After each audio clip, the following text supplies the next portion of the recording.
Aujourd'hui, un sujet grave, décrypté avec sérieux dans un podcast de France Info, ça s'appelle Complorama, et ça parle de théorie du complot, avec notamment deux experts qui sont Rudi Reichstadt et Tristan Mendes France, donc deux pointures vraiment dans ce domaine.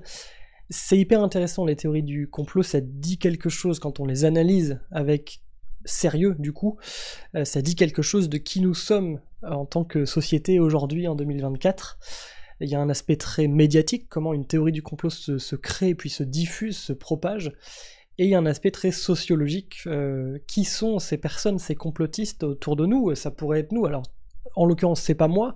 Mais justement, où est la frontière du complotisme? Quand est-ce qu'on commence à tout remettre en cause au point que rien n'est vrai? Et donc c'est analysé dans ce podcast, il y a des dizaines d'épisodes et le podcast est toujours en cours. Donc allez-y, ça fait du bien de comprendre mieux notre monde. Ça s'appelle Complorama, et moi je vous dis à demain. La complosphère n'a pas tardé à se réveiller. A-t-il été tué? Par qui? Est-ce un complot de la CIA, de l'Occident qui chercherait à nuire au Kremlin? Dans cet épisode, nous allons revenir sur les théories du complot sur sa mort, son empoisonnement en août 2020, la genèse des théories conspirationnistes à son égard, mais aussi d'autres opposants au régime de Vladimir Poutine. Alexeï Navalny dans le collimateur des complotistes, c'est le 62e épisode de Complorama.